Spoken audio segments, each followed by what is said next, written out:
This episode of Brains on Games is a preview of a time-traveling game about averting the apocalypse. Welcome to Brains on Games. I'm Dr. Brian McDonald, and this episode we are going to talk about a game that's coming up on Kickstarter very soon, and it is a game about time travel, which is a theme that I love. I love stories about time travel, movies about time travel, TV shows. You know, the Loki series was one that I really enjoyed, the time traveling aspect of it. And this game was sent to me not too long ago by the designer John Heffernan over at Island of Bees. It's a game called This Didn't Happen. Now on the thumbnail you might see a great big box, but it's actually just a little box full of cards is this game. You can almost put it in your pocket, although it is kind of thick. This is a game you can play with between 1 and 4 players, so there are solo rules for this one. You can play a game with kids aged 10 and up, and it takes 15 minutes if you really mess up to an hour to finish one of these games. Let's talk some more about This Didn't Happen. I'll admit that I was a little intimidated when I first read the rules of this game, even though I'd say in terms of complexity, this is a medium light kind of a game. You can make it more difficult depending on the apocalypse card that you wind up with at the end of the game. I chose the simplest one for this demo, and you're not seeing the whole setup here because it is kind of a table hog. You're going to have 5 of these groups, these heart-shaped groups of 2 cards for each of these rows. You've got the medieval era, the Great War era, and the lunar era, and that's the time machine starts in the lunar era, of course. And then at the end of those rows, there are end of era cards where you can create an apocalypse if you mess things up too much. And then you've got some resource cards, some event cards that you're going to pull, and some paradoxes that make the game more difficult as you go along. Even though I was a little bit intimidated from the rule book about this setup, it fits very well with the theme of playing around with the timeline and altering some event and the domino effect that an alteration of an event in history might have on events later on in that timeline. You may have noticed some familiar pieces on the cards as I showed you the layout here, the way I set things up for this game.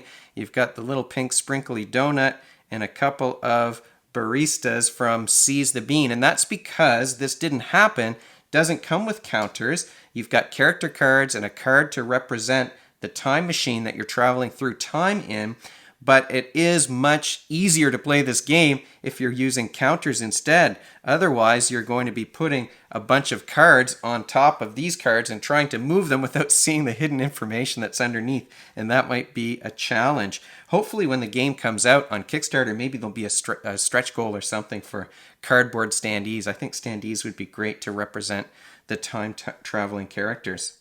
How do you win a game of This Didn't Happen? Well, you're trying to prevent an apocalypse. And if you look over here, our apocalypse is the hungry monster. And this hungry monster, this event can be averted if you're able to get red symbols to match the 5 red symbols here on the card. And the way you do that is by altering events in history to prevent this apocalypse from occurring. You have to be careful though, because if you monkey around too much, you're going to create an apocalypse or some negative event earlier in the timeline. For example, rather than an Allies victory in World War II, you might wind up with an Axis victory instead, and that's not really what you want in this game. So I won't go through all of the rules. We're going to talk about the mechanics, because what you're doing here in this game in order to match these symbols is a lot of research and a little bit of deduction. As you play a game of This Didn't Happen, your little figures are going to be running around through the timeline, and they're going to be peeking at the symbols that are hidden beneath events in that timeline. Remember, there are 5 events in each timeline, so there's a lot of jumping around to be done. They may be using some resources to make it more difficult to change an event because they want to keep those black symbols face up. They may be using some resources to alter the timeline so that they can get red symbols to match this one. So over time, you're going to be seeing more and more of these cards come up red as events get altered. Let me see if I can do that. Here's an example of an altered event. Now we've got sea mines, but you've got these 2 symbols. Now one of these symbols matches the one on the monster. The other one might match some other symbols at other places later on in the timeline. And you can create a domino effect. One change early in the timeline can wind up altering other events if you get red symbols that match the black symbols on the front of these cards. So right now I've only got these gears in this little tree, and we've got a couple of gears over here, but that's it. So nothing else is going to change based on this tiny setup that I have here. But whenever we played this game, almost always one event that you change early in the timeline is going to wind up having big ripple effects through the game. And that's why you're doing some research and some deduction. You're trying to peek so that you can see what those red symbols are going to be, so that you know what's going to happen if you alter one of those events. You spend most of this game planning, and then there's going to be a big turn where a bunch of events get changed so that you can see if you can avert the apocalypse without flipping these other events earlier on in history. Now, the meeples that I've used here represent these characters, and that's another mechanism in This Didn't Happen, is that you've got asymmetric player power. So each of the players is going to have a card like this that has some different ability. And in fact, the character cards are also two-sided, and the ability changes when you flip it over. These symbols will be things that allow you to pass events that happen through the game. So sometimes there's some test and you might need to have two fists to overcome some security guard or something like that. And that's how you'll win the test. At the beginning of the game, you're going to choose which side of this card is face up. You can also choose which mode you're in. Taylor can switch between work mode and study mode, and that gives you two icons at the top that are a little bit different, either two light bulbs, or you've got one sort of a research icon and one fighting icon if you're in work mode for Taylor. Now, if Taylor is standing on a spot that gets altered because of something someone did on another space in the timeline, then you have to flip your card over from the one that you started with at the beginning. You're going to wind up changing to a variant of that character. A variant, I'm using language from Loki, right? Because it's a time-traveling game. So you become a variant of yourself with slightly different abilities if the timeline gets altered by someone else earlier in history. So it's a cooperative game where the players are working together to avert that apocalypse. You can talk with one another about your plans. You can, if you're back in history, you may be able to send some resources ahead, stash something somewhere where a player who's later in a different timeline can grab it if they need to use it to change something in the timeline, or if they're worried about passing a test. So it is very thematic in that way. Everything fits with that time-traveling theme. A person in the future can't leave something for someone in the past, but a person in the past can send something ahead into the future, which makes perfect sense. The ripple effects that one change in the timeline can have are also, I find that both thematic, and it's really interesting when you have a big turn and you see the dominoes falling as you go. Changes that you make in the medieval era have the biggest impact across all parts of the timeline, and if you change things way down here in the lunar era, not that much is necessarily going to change. What skills are you using when you play a game of This Didn't Happen? Well, of course, it is fun to just sort of at random flip over one of these events and see how that's going to ripple through the timeline, but that is a very fast way to lose the game. It's much better to be patient and do your research. And if you're planning ahead, if you're trying to resist the impulse to just flip these things over willy-nilly, because that's going to lose you the game, if you're tackling things in an organized way and you're working towards a goal, those are all examples of executive functioning skills. Those executive functioning behaviors are what allow you to work towards and achieve goals. One of the executive functioning skills is working memory, which is the whiteboard where you keep information so you can juggle it. And you are juggling these symbols in your mind to try and figure out, okay, if I flip this one, I'm going to have these red symbols showing. Is that going to cause another event to be altered and flip over? Is that going to lose me the game or cause a paradox that I have because I have to fix some mistake that I've made?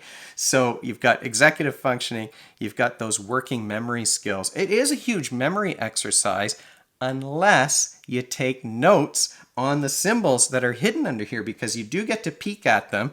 At the end of each turn, you get to peek at the space that you're on if it hasn't been altered already. So you get to look at those. You may need to remember them, but what we did was note-taking.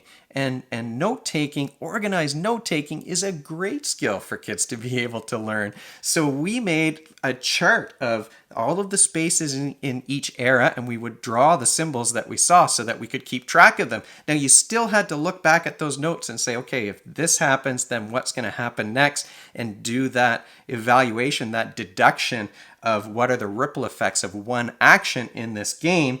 But because we took those notes, we were able to win. There is no way that I would have been able to play through this without writing down those symbols, because there's too much to keep track of all at once. And I'm trying to teach the game to my son at the same time. I should say my son Riley got to play a character named Riley in the game, so that wound up being a cool bonus for us as well.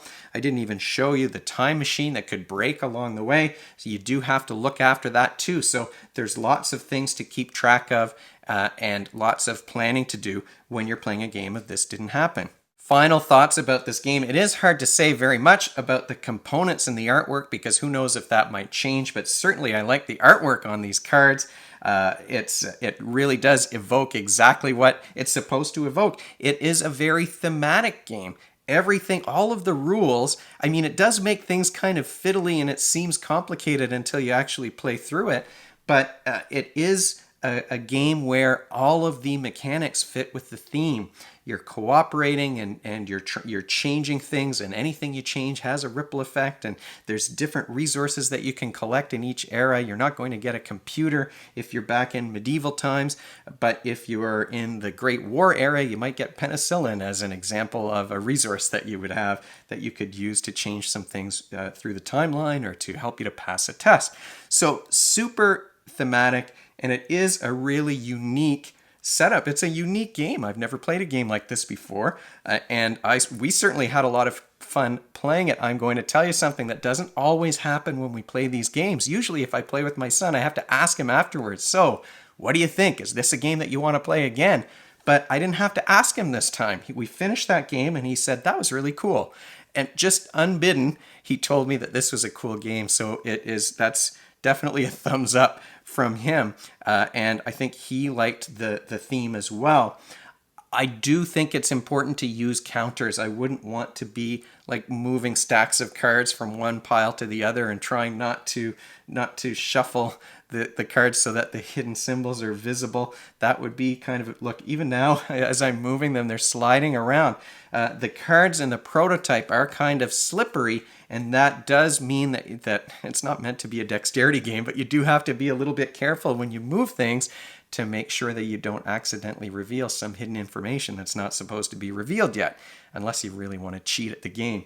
So hopefully when the game actually comes, you'll get some cards that are maybe a little bit grippier, somehow some kind of a finish on them that might help things to be a little bit less slippery, and you'll definitely want to use some kind of counters or meeples to keep track of your movement to prevent cards here from moving and jumping around all over the place and revealing things that aren't supposed to be revealed.